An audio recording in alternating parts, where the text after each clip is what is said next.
Bonsoir à tous, bonsoir à toutes. J'espère que vous allez bien. Bienvenue pour un nouveau live. Un nouveau live sur qu'est-ce qu'un traumatisme et comment savoir qu'on en souffre. Bienvenue à tous, bienvenue à toutes. Je vais épingler le thème. Installez-vous. Hop.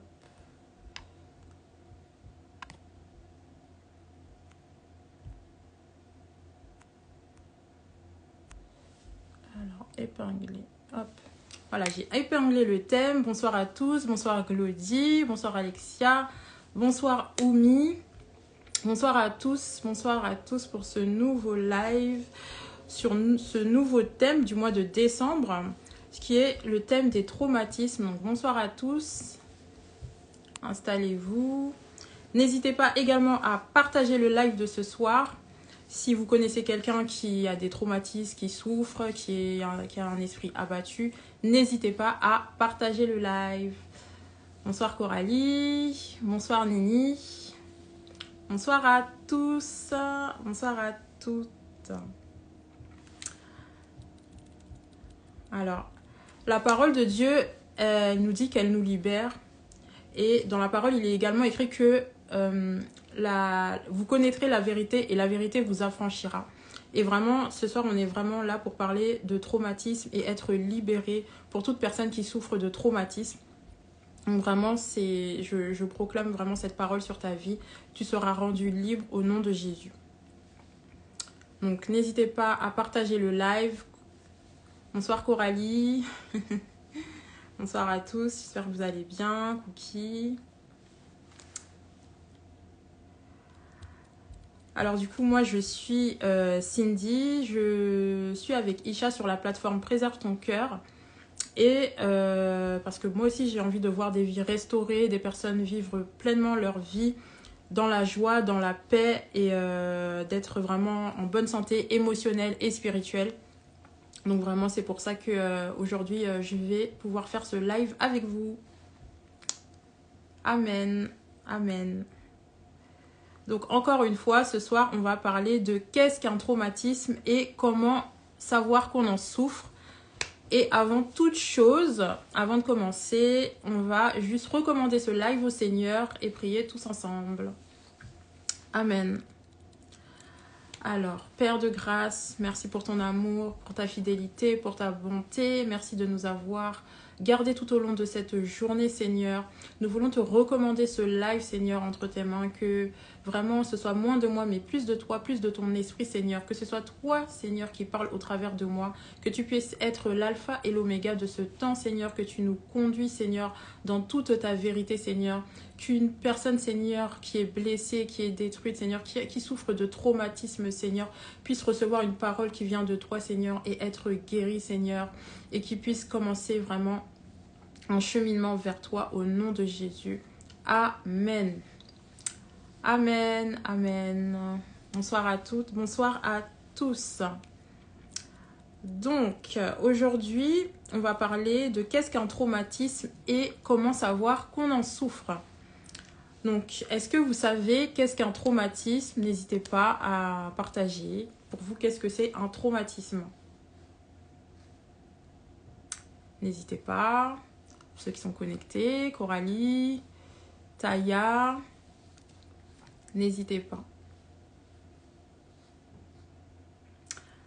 Alors, je sais que c'est un peu en décalé. Du coup, je vais avancer juste. Alors, la définition de traumatisme, c'est que c'est l'ensemble des troubles provoqués dans l'organisme par une lésion, une blessure grave. Donc, ça peut être un traumatisme crânien. Et ici, on va parler vraiment d'un traumatisme physique. Mais ça peut également être un choc émotionnel important. Et par exemple, la perte d'un être cher de manière brutale. Donc là, ici, on va vraiment parler d'un traumatisme intérieur.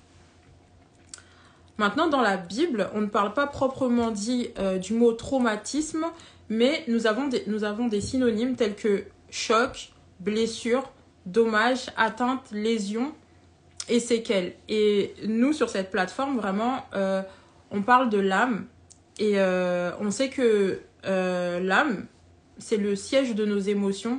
L'âme, c'est notre cœur. Et vraiment, Si on est blessé au niveau du cœur, c'est notre âme qui est blessée. Et donc, on va vraiment, pour continuer, parler de traumatisme, de blessures émotionnelles tout au long de ce live. Donc oui, comme je disais, le cœur, c'est vraiment le siège de nos émotions, de nos pensées, de nos sentiments. Et c'est pour cela que dans la parole, le Seigneur, il nous dit « Garde ton cœur plus que toute autre chose, car de lui viennent les sources de la vie. » Donc si tu as des blessures dans le cœur et des blessures intérieures ou des blessures émotionnelles, cela va affecter ta vie. Donc voilà. Mais Dieu, il ne faut pas oublier vraiment que Dieu n'a pas dit son dernier mot, parce que Dieu nous dit dans sa parole en Psaume 34, 18, « Quand les justes crient, l'Éternel entend, et il les délivre de toute leur détresse. » Quand le juste crie, l'Éternel entend et il le délivre de toutes ses détresses. Quand le blessé, quand la personne qui est traumatisée crie à l'Éternel, l'Éternel l'entend et il le délivre de toutes ses détresses. Quand Cindy crie, l'Éternel l'entend. Donc toi, là où tu es, quand tu cries à l'Éternel vraiment t'entend et il te délivre de toutes tes blessures, de tout ce où tu as pu être traumatisé, de tout ce qui te fait peur. C'est vraiment la parole de Dieu. Et la parole nous dit également, ne crains rien, car je suis avec toi. Ne promène pas de regard inquiet, car je suis ton Dieu. Je te fortifie et je te soutiens de ma droite triomphante. Amen. Amen. Amen. Dieu vraiment nous soutient. Pour toute personne qui a vécu des traumatismes, tu n'es pas seul. Et vraiment, ce soir, c'est vraiment la parole qui libère, la parole qui délivre, la parole qui guérit vraiment que on veut apporter. Donc, un traumatisme est une réponse émotionnelle d'un événement troublant ou pénible qui bouleverse les capacités à quelqu'un à faire face ou qui diminue également son estime de soi et réduit sa capacité à ressentir toutes les gammes de ses émotions qui l'empêchent vraiment de vivre pleinement sa vie et tous les actes autour de lui. Un traumatisme, ça peut provenir d'un incident tel qu'un accident, un abus physique ou moral. Ça peut arriver dans l'enfance et ça peut perdurer vraiment à l'âge adulte. Et ça peut être aussi quelque chose de répétitif, donc comme les abus domestiques. Ça peut être également des intimidations ou une négligence chronique également dans l'enfance. Mais en tant que chrétien, même asservi ou nouveau croyant, nous devons savoir que nous avons la ferme assurance que Dieu va être présent lors de nos souffrances et nous soigner intérieurement. Oui, Dieu va vraiment nous soigner, comme il a dit, quand le juste crie, l'Éternel entend. Et il y a une parole qui dit également que « Venez à moi, vous tous qui êtes fatigués et chargés, et je vous donnerai du repos. » Dieu, il nous connaît. Dieu, il sait si tu as un traumatisme. Dieu, il sait si tu souffres. Et Dieu ne veut pas que nous subissions des traumatismes. Il ne veut pas que nous restions affligés dans la douleur. Il veut assurément vraiment nous donner du repos. Amen. Amen. Amen. Dans la Bible, il y a quelques épisodes où on peut se dire que des personnes ont suivi des traumatismes. Il y a Isaac, qui était le fils d'Abraham déjà. Et Abraham devait faire un sacrifice à Dieu. Dieu lui avait demandé de sacrifier son fils, Isaac, qu'il aimait beaucoup. Et Abraham obéissait vraiment au Seigneur. Donc il a emmené Isaac et il l'a attaché avec des tas de bois pour l'offrir en sacrifice au Seigneur. Mais ça n'a pas eu lieu. Mais on peut se dire à ce moment-là que Isaac a pu subir un traumatisme dans sa vie. Également, Bathsheba, elle a été attirée par le roi David, qui l'a transformée en objet et l'a utilisée pour satisfaire ses désirs. Et puis, elle a vécu une grossesse non désirée. Et ensuite, elle a souffert de la perte de son enfant à cause du péché d'un autre. Et donc là aussi également, on peut imaginer le traumatisme, le choc, la honte qu'elle a pu ressentir, le chagrin qu'elle a pu ressentir. Et donc on peut voir qu'il y a plusieurs exemples dans la Bible où des personnes ont subi des événements traumatisants. Et Dieu, il dit également dans sa parole qu'il n'y a rien de nouveau sous le soleil. Donc, les personnes ont vécu des traumatismes et les gens continuent à être confrontés vraiment à vivre des traumatismes au quotidien. Donc, nous pouvons en déduire cela. Alors moi, par exemple... Oula, pardon, excusez-moi, mon téléphone, il tombe. Moi, par exemple, quand j'étais plus jeune, vraiment à l'enfance, j'ai vécu un traumatisme. Je n'arrivais plus à dormir dans ma chambre. Et ça a duré... je n'arrivais plus à dormir dans le noir, surtout. Et je n'ai pas réussi à dormir dans le noir avant mes 14 ans parce que j'ai subi un traumatisme. Il y a une nuit où il y a une personne dans la nuit qui klaxonnait tellement fort que j'ai vécu un choc émotionnel très fort et j'ai eu très peur en fait. Et toutes les nuits, après je n'arrivais plus à dormir normalement. Et ça a duré longtemps jusqu'à ce que vraiment je puisse être guérie grâce à Dieu. Donc vraiment ce que les traumatismes, les chocs émotionnels peuvent provoquer. Donc ça peut engendrer par exemple la peur. Et moi, en l'occurrence, c'était vraiment la peur de dormir dans le noir dû à ce choc émotionnel que j'avais vécu. Donc vraiment, nous voyons vraiment que nous ne sommes pas à l'abri dans notre vie de vivre des circonstances troublantes. Et c'est pourquoi il est important en tant que chrétien d'avoir et d'être en relation avec Dieu. Car c'est lui qui va vraiment pouvoir nous restaurer, qui va pouvoir nous guérir de nos blessures, de nos traumatismes. Amen. Amen. Alors, comment savoir qu'on souffre de traumatisme? Alors, il y aura toujours un fait, donc avant de manifester vraiment un traumatisme, une circonstance qui nous rappelle un événement passé aussi bien douloureux que heureux. Ça peut être de manière consciente ou inconsciente. Par exemple, moi, c'était vraiment de manière inconsciente. Je n'arrivais pas à dormir dans ma chambre. Mais après, au fur et à mesure, à force d'entendre ma mère, c'est là que j'ai vraiment compris que en fait, j'étais traumatisée en fait, par cette action de cette personne. Donc vraiment, ça se manifeste. Tout part d'un événement, en fait. Tout part d'un événement, d'un choc. Et ensuite, on manifeste ces traumatismes. Et ici, on parle vraiment d'événements également douloureux. Ces événements ils nous rendent dans un état différent qui sont des signaux qui nous renvoient au traumatisme subi. Et si nous regardons de plus près, de savoir comment on souffre de ce traumatisme. Alors déjà, il faut déjà reconnaître que nous souffrons d'un mal-être lorsque on subit des événements et reconnaître que le sentiment qu'on ressent cause des effets désastreux. Donc là, en fait, moi, par exemple, l'effet désastreux que je subissais, c'était vraiment la peur de dormir dans le noir. La peur, ça a même développé, on le pense en tout cas dans ma famille, ça avait développé une maladie, l'anxiété, une maladie où je n'arrivais plus à dormir à cause de ça. Et là, je vais vous donner quelques exemples en fait désastreux dus au traumatisme. Donc, il y a les symptômes du traumatisme. Il y a les symptômes émotionnels.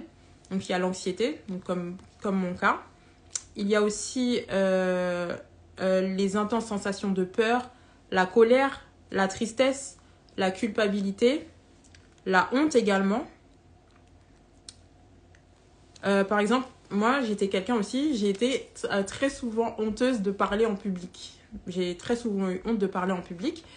Et c'est que là, très récemment, que j'ai compris d'où ça venait. Et je me souviens, on me disait souvent que, plus jeune, on me disait tu parles beaucoup. Donc c'était comme une forme d'humiliation pour moi, en fait, où j'ai dû apprendre finalement à me taire alors que je ne disais rien de grave. Enfin, j'étais juste une enfant qui s'exprimait. Donc voilà. Il y a aussi les symptômes physiques dus à un traumatisme. Donc il y a la fatigue, la paresse, on ne veut rien faire, pas d'effort. Le rythme cardiaque également qui peut accélérer dû à un choc traumatique. Le changement d'appétit ou le changement dans ses habitudes, dans le sommeil. Il y a des symptômes cognitifs, donc les difficultés à se concentrer, la confusion, les difficultés à garder son sérieux dans des situations importantes également. Donc également le rejet des émotions. Et il y a également les symptômes de comportement. Par exemple, il y a des personnes qui ont tendance à s'isoler, à se mettre à part des autres, que ce soit au travail, même à l'église. Il y a des personnes qui ont tendance à s'isoler de leurs amis. Et voilà. Et aussi, il y a la prise de substances illicites. Donc vraiment, vous tous qui êtes connectés vraiment, qui allez regarder ce live en replay, si vous manifestez ces symptômes, si vous avez des connaissances qui manifestent ces symptômes, n'hésitez pas vraiment à connecter à la plateforme. Vous n'êtes pas seul, vraiment. Le Seigneur veut vous aider. Amen.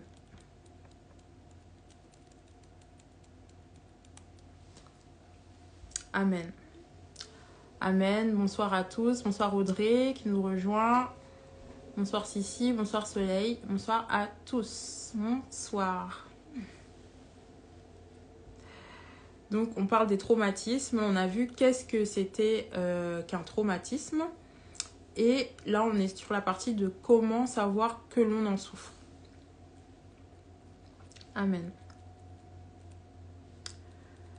Donc vraiment, je vous prie de ne plus tolérer vraiment si vous avez des traumatismes, ne plus tolérer si un de vos proches a des traumatismes et vraiment de l'accompagner vraiment grâce au Seigneur vraiment qui est là et qui est avec nous. Par exemple, moi, comme je disais, je manifestais la peur et vraiment, ce qui m'a sauvée vraiment, c'est de demeurer vraiment dans la présence de Dieu. Parce que même jusqu'à très récemment, j'avais encore eu quelques peurs.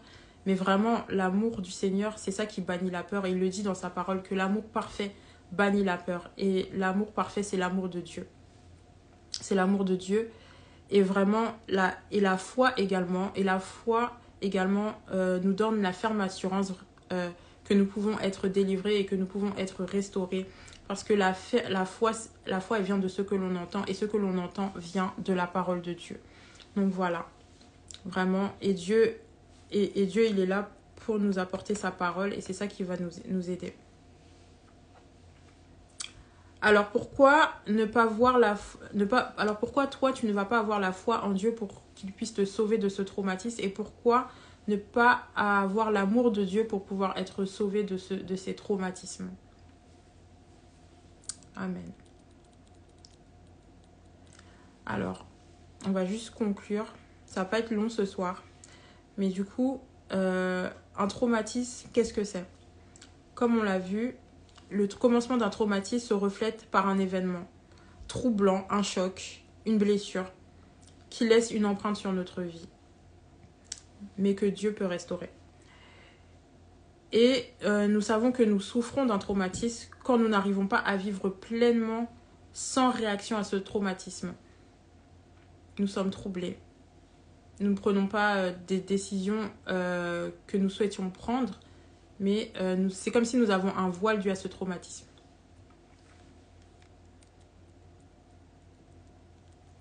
Donc, au vu des définitions, de ce que nous avons dit, je vais juste vous laisser la parole. Et si vous avez des questions sur le thème de ce soir, n'hésitez pas, qu'on puisse vraiment interagir ensemble et répondre. N'hésitez pas. Bonsoir Dorcas, j'avais pas vu que tu étais connectée.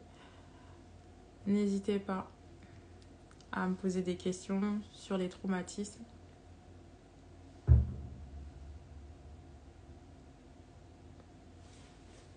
Ah, je vois pas qui est connecté. Je ne vois pas qui est connecté, mais n'hésitez pas à poser des questions avant qu'on puisse clôturer, avancer.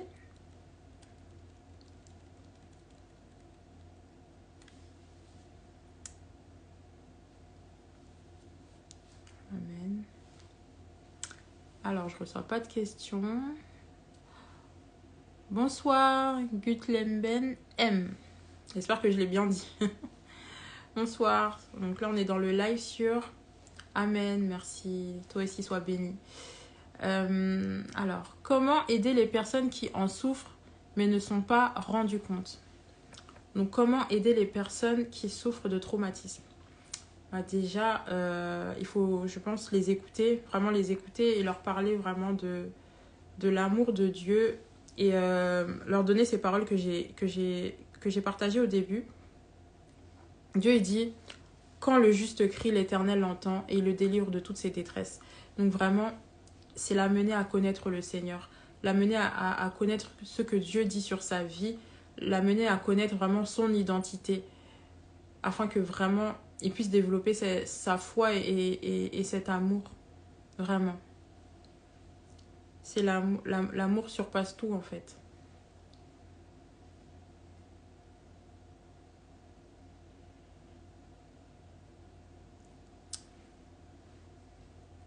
Bonne soirée, Gut. Bonne soirée. Tu pourras regarder le live en replay. Il n'y a pas de souci. Bon courage. Amen. Amen. J'espère que j'ai bien répondu à ta question, Audrey. Merci. Merci. Alors, bon, je vous ai dit ce soir, ça va pas être très long. Du coup, on va juste conclure par la prière. Et ensuite, je ferai quelques annonces pour le prochain live et des annonces pour la plateforme. Alors, Seigneur, merci. Merci d'avoir été l'alpha et l'oméga de ce temps. Merci de nous avoir conduits, Seigneur. Merci, Seigneur, parce que tu as relâché des paroles, Seigneur. Tu as relâché des paroles de paix, des paroles d'amour, des paroles parce que ta parole libère, ta parole nous bâtit, nous restaure. Parce que tu as dit, vous connaîtrez la vérité et la vérité vous affranchira, Seigneur. Et je crois, Seigneur, qu'il y a une personne connectée ce soir qui ne te connaît pas. Une personne qui regarde en replay, qui ne te connaît pas et qui veut guérir de ses traumatismes, guérir de ses blessures émotionnelles, Seigneur. Alors, Seigneur, accompagne-moi, Seigneur, pour que cette personne, Seigneur, puisse revenir à toi. Parce que nul ne vient à toi, Seigneur, si tu ne l'attires. Alors, si c'est toi qui es connecté et que tu as besoin d'entendre, de revenir au Seigneur, fais cette prière avec moi. Seigneur Jésus, j'ai entendu ta parole. Je te demande pardon. Je te demande pardon pour toutes les fois où j'ai fermé mon cœur, Seigneur. Mais je veux te connaître. Je veux guérir. Je veux être restaurée. Alors, Seigneur, je prends la décision aujourd'hui que tu puisses être mon Seigneur et mon Sauveur. Au nom de Jésus. Amen. Amen. Amen. Amen. Vraiment, je prie que toute personne qui a le cœur brisé, toute personne abattue puisse être restaurée au nom de Jésus. Alors, je vais faire les annonces pour ce soir. Alors, comme d'habitude, n'hésitez pas à prendre vos rendez-vous téléphoniques avec Isha sur sa plateforme. C'est totalement gratuit pour les rendez-vous se rapprocher de Dieu. Il y a également un événement le 14 décembre, donc Isha va revenir vers vous avec plus d'informations. Isha également, elle a développé des accompagnements, donc suite à ces 2 livres. Alors, je vais juste vous présenter les livres. Donc, Isha, elle a fait son premier livre, qui est de la dépendance affective à ma destinée glorieuse. Donc, c'est vraiment un livre qui nous explique qu'est-ce que la dépendance affective, comment ça nous affecte et comment en sortir également. Donc, si tu as des tendances, si tu as déjà entendu parler de dépendance affective et que tu en souffres, n'hésite pas à te procurer ce livre qui te fera du bien, où il y a des exercices vraiment pour t'aider. Et son deuxième livre également, c'est du célibat au mariage, qui est un livre d'exhortation avec des prières pour son mariage, pour préparer son mariage, pour se préparer, que tu sois une femme, que tu sois un homme. Et au travers de ce livre, elle a maintenant développé des accompagnements, 3 types d'accompagnements pour te prendre par la main et te conduire vraiment du célibat jusqu'au mariage, que tu sois célibataire, fiancé, en cheminement. Vraiment, elle t'accompagne. N'hésite pas à aller sur son site pour voir de quoi il s'agit. Et Isha, elle a également du coup la plateforme Couple de grâce avec son mari, où ils nous partagent vraiment leurs rencontres, leur cheminement Et la dernière vidéo qui est sortie, c'est vraiment quand ils ont emménagé après leur mariage. Donc n'hésite pas vraiment à te connecter à sa plateforme. Et voilà. Voilà, en tout cas, c'était un plaisir d'être avec vous ce soir. Ça n'a pas été très long, mais j'espère qu'en tout cas, ça vous a édifié. C'était vraiment conduit par le Seigneur. Donc, je rends grâce pour chacune de vos vies. Et je vous dis bonsoir. Bonsoir, bonsoir. Bonsoir Audrey. Bonsoir Mbayo. Bonsoir à tous. Amen.